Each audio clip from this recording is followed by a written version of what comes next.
Avant de rentrer dans le vif du sujet, une petite annonce.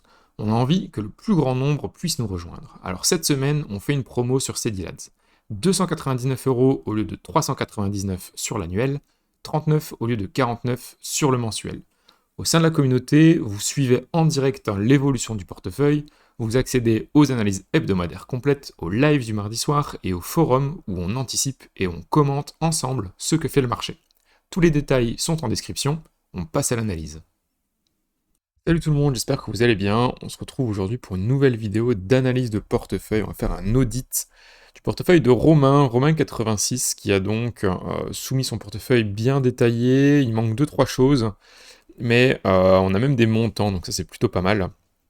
On va donc voir le portefeuille de Romain qui est investi dans les cryptos depuis 2020-2021.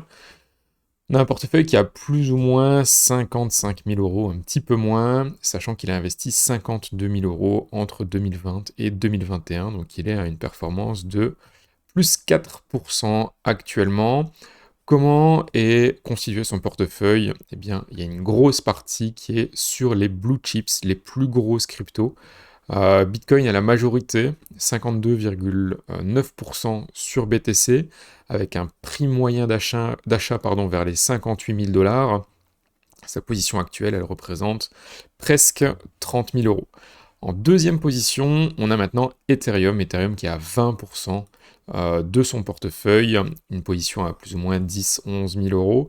Un prix d'achat moyen un peu plus haut que les prix actuels, un prix d'achat moyen vers les 2400 $, où actuellement on est à 2178 $, donc il est en perte quasiment moins 10%.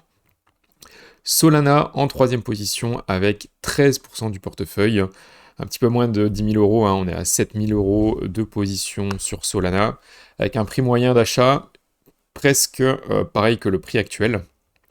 Un prix d'achat moyen 88 $, prix d'achat, prix de marché actuel 86 $. Et ensuite on a des plus petites positions, on a du Tao pour presque 5%, on a du SUI pour 3%, du Link pour 2%, et de l'Avax pour un petit pourcent.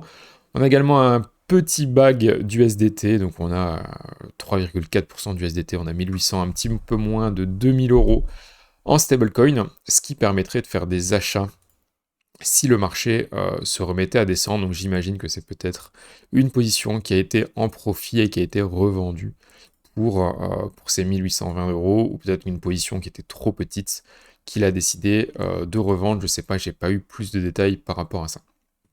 Donc on se retrouve à un portefeuille qui est déjà bien équilibré selon moi pour une gestion, on va dire, patrimoniale. C'est vraiment un portefeuille qui est peu risqué pour les cryptos.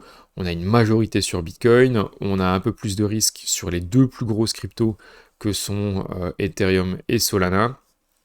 Et par la suite, on a quelques petites positions sur Tao, Sui, Link pour peut-être tenter quelque chose sur du long terme. On va voir ce que ça donne tout de suite sur les graphiques et regarder ce que ça donne tout simplement sur les marchés. On va déjà regarder Bitcoin. Donc, lui disait ses prix d'achat aux alentours des 58 000 $. Donc, le prix d'achat à 58 000. On est venu pas très loin, hein. On est venu les retester. On est venu rechercher 60 000 $ il n'y a pas très longtemps. Son prix d'achat, il est à 58. Il a été dans un gros drawdown quand même, donc en ayant investi en 2020-2021, il a quand même suivi depuis le top les moins 78% sur Bitcoin. J'imagine que c'est quelque chose qu'il n'a peut-être pas forcément envie de connaître à nouveau. Bon, par contre, il n'a pas détaillé, est-ce que il a revendu des cryptos proches du top et puis racheté, je n'en sais rien. En tout cas, pour l'instant, ça a l'air d'être un portefeuille plutôt typé buy and hold. Donc actuellement, il est quand même en perte sur Bitcoin d'une petite quarantaine de pourcents au cours actuel. Donc pour moi, Bitcoin, belle position, prix d'achat peut-être un peu haut, mais au final pour du long terme, si on vise les 5-10 ans, même plus, je pense que ça reste des très bons prix d'achat. Petite note également, on n'a pas eu les informations concernant les plans de trading, ou en tout cas vraiment la réflexion qu'il y avait derrière chaque achat. On n'a malheureusement pas eu ces histoires-là, donc on va devoir essayer soit de deviner, soit de faire le plan pour Romain. Pour moi, Bitcoin, ça c'est une position à tenir, peut-être à renforcer. Je sais qu'il a déjà plus de la moitié de son capital en Bitcoin, mais on se rend compte quand même que sur le long terme, Bitcoin, ça reste l'actif. Si on ne veut pas faire une gestion trop active de son portefeuille, eh bien, Bitcoin, ça reste quand même l'actif refuge au niveau des cryptos. C'est celui qui en général baisse le moins. Et sur le long terme, c'est en général celui qui se maintient le mieux au niveau des progressions au fil des cycles. D'ailleurs, ça se remarque très bien dans son portefeuille, Bitcoin est la seule position avec du profit, parce que tout le reste est en baisse. Donc on est en négatif sur Ethereum, on est en négatif sur Solana, sur Tao, donc on est vraiment euh, en négatif partout, et je le répète toujours, hein, mais sur les alts, on ne fait pas de buy and hold, et ce portefeuille, eh bien, montre bien que ce n'est pas le moment de faire du buy and hold sur les alts, parce que on se retrouve avec une position qui est à moins 50% en perte, hein. Link, on est à moins 46%, et Avax, on est à moins 70%, là où la seule position pour laquelle, pour moi, on peut faire du buy and hold long terme, c'est sur Bitcoin, et bien c'est la seule qui est en profit également. Donc à ce niveau-là, au niveau de la répartition des actifs, personnellement, je trouve que c'est bien pour une personne qui fait de la gestion long terme, voire très long terme, qui veut une majorité de son capital sur un actif, on va dire, entre guillemets, refuge qu'est Bitcoin, en tout cas le plus sécurisé en crypto, mais qui par contre veut quand même tenter un petit quelque chose sur d'autres alts, comme par exemple Ethereum, Solana.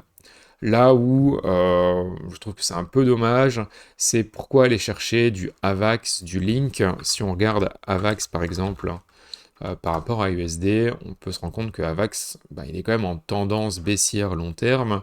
Link, c'est un peu compliqué aussi, hein, depuis 2020-2021.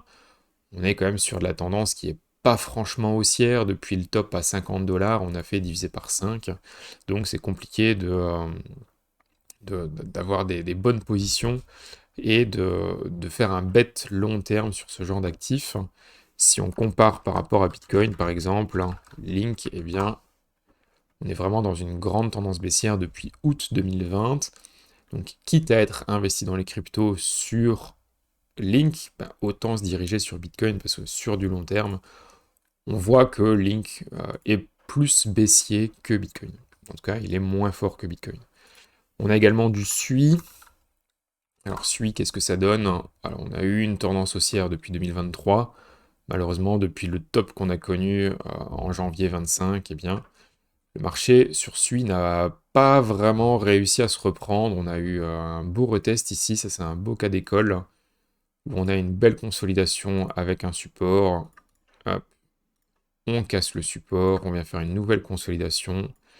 Breakout, on reteste ce support avant de venir s'écraser à nouveau.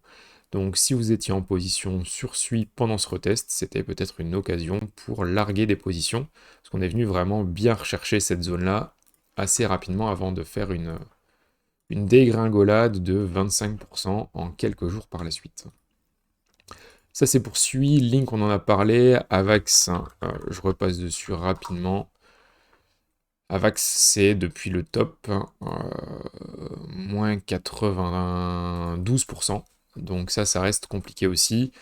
Pour moi, s'il y avait une chose à changer sur ton portefeuille, Romain, ce serait de peut-être retirer la ligne Avax, la ligne Link et la ligne SUI pour soit prendre un bet un peu plus important sur... Alors, je ne sais pas comment tu as géré ton investissement. Est-ce que tu es plutôt quelqu'un qui va aller faire des recherches sur les projets, qui va se dire, ok, je vais faire une recherche fondamentale, ce truc-là, ça me parle, j'ai envie de prendre un pari dessus, et je vais investir de l'argent pour les 5 prochaines années. Alors, t'as pas vraiment expliqué comment tu faisais les choses, mais si tu fais quelque chose comme ça, ben moi je prendrais les 3 positions ici, SUI, Link, Avax, et même à la limite USDT, donc le peu de cash qui reste, hein, pour faire des recherches fondamentales, aller chercher un bon projet sur lequel miser et y mettre quelques pourcents quand même, plutôt que d'aller s'éparpiller sur plein de projets, surtout des projets qui sont tout de même assez vieux, Avax, Link, Sui, ben, on peut le voir, ça n'a pas fait grand-chose. Euh, on n'est pas sur quelque chose qui est potentiellement explosif, on est déjà sur des grands market cap.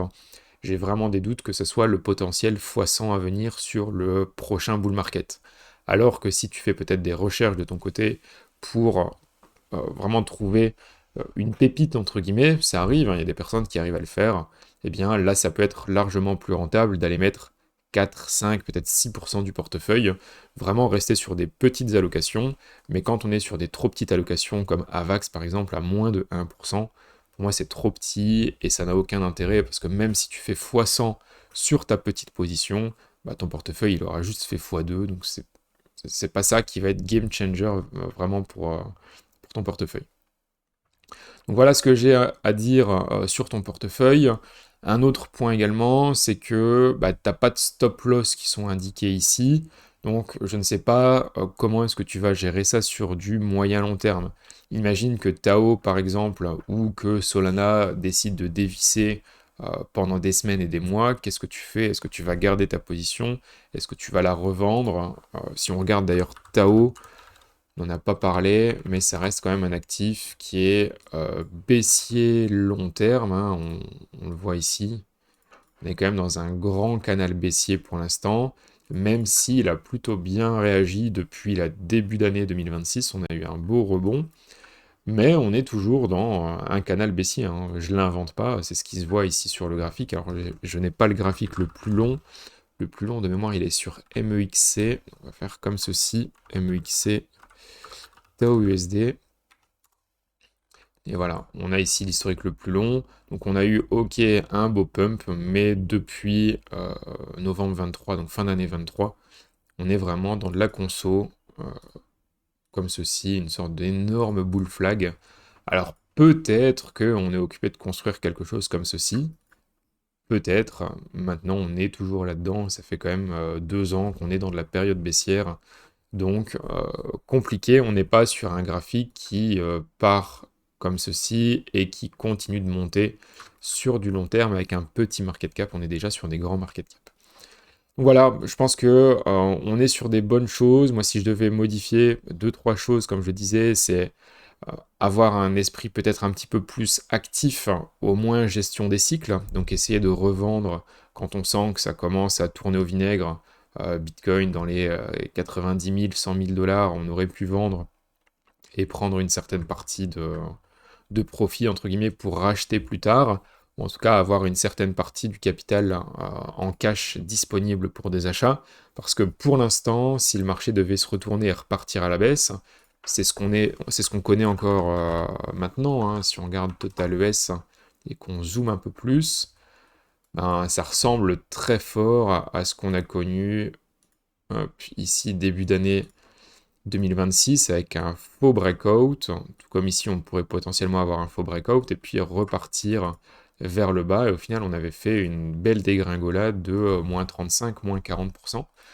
Donc si jamais on devait faire un moins 35, moins 40%, qu'est-ce que tu fais? Est-ce que tu te protèges, tu sors des positions, est-ce que tu restes en buy and hold?